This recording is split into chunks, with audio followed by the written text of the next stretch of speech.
நடிகர் திலகம் சிவாஜி கணேசன் அவர்களுடைய வெற்றி திரைப்படங்களின் வரிசையில் 1962ஆம் ஆண்டு வெளியான அற்புதமான திரைப்படம் தான் படித்தால் மட்டும் போதுமா. நடிகர் பாலாஜி எஸ் வாசன் தயாரித்த ஔவையார் படம் தான் அவர் நடித்த முதல் திரைப்படம். இயக்குனர் ஸ்ரீதரின் போலீஸ்காரன் மகள், பீம்சிங்கின் படித்தால் மட்டும் போதுமா, BR பந்துலுவின் பலே பாண்டியா உள்ளிட்ட பல படங்களில் நடிச்சிருக்கிறாரு.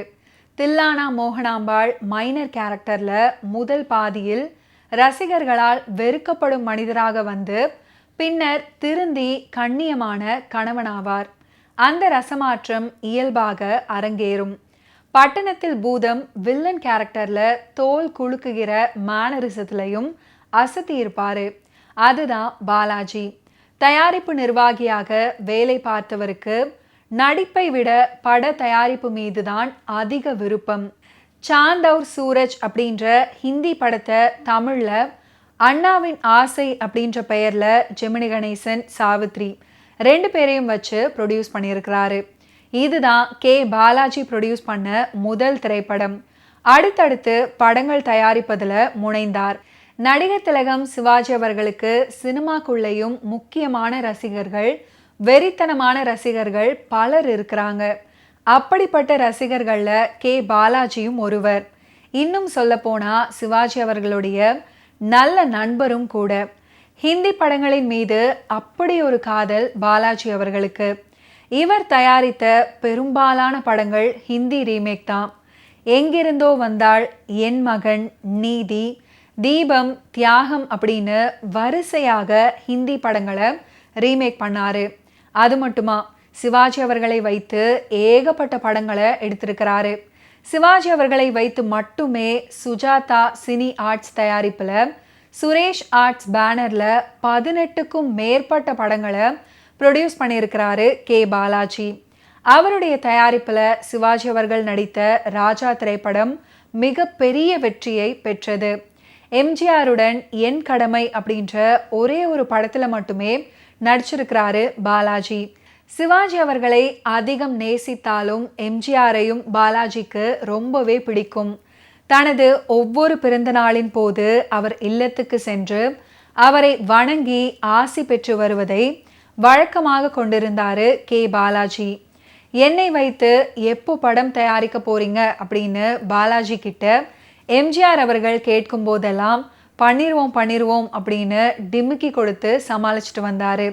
இறுதி வரை அவரை வைத்து ஒரு படத்தை கூட தயாரிக்கவில்லை பாலாஜி.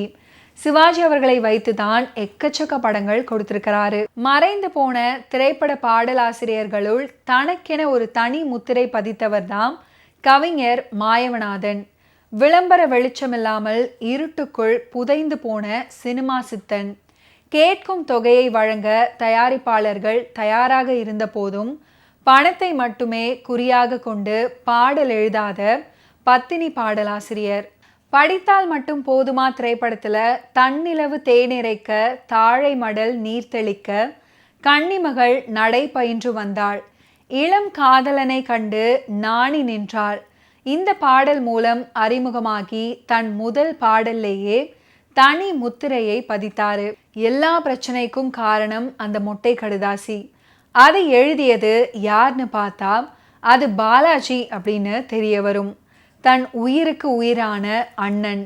வெறி பிடித்த சிவாஜி அவர்கள் வேட்டை துப்பாக்கியுடன் உண்மையை விசாரிக்க அண்ணன் கிட்ட போவாரு. அப்போது சாவித்ரி அவர்கள் தன் கொழுந்தனார் அவருடைய அண்ணனை கொல்ல போகிறாரோ அப்படின்னு பயந்து துப்பாக்கியை சிவாஜி அவர்களிடம் இருந்து பறிக்க முயற்சிப்பாங்க. இப்படி இழுபறியில் இருக்கும்போது சாவித்ரி அவர்கள் தெரியாம ட்ரிகரை அழுத்திடுவாங்க. குண்டு பாலாஜி மேல் பாய்ந்து பாலாஜி இறந்து விடுவாரு. கடைசியில சிவாஜி சாவித்ரி போராட்டத்தில் ஆக்சிடென்டலாக யாரோ ட்ரிகரை அழுத்தி குண்டு பாய்ந்து இறந்ததாக சாவித்ரி அவர்கள் சாட்சி சொல்லி சிவாஜி அவர்களை விடுதலை செய்யப்படுவார். படித்தால் மட்டும் போதுமா திரைப்படம் பல தியேட்டர்களில் 100 நாட்கள் கடந்து ஓடியது.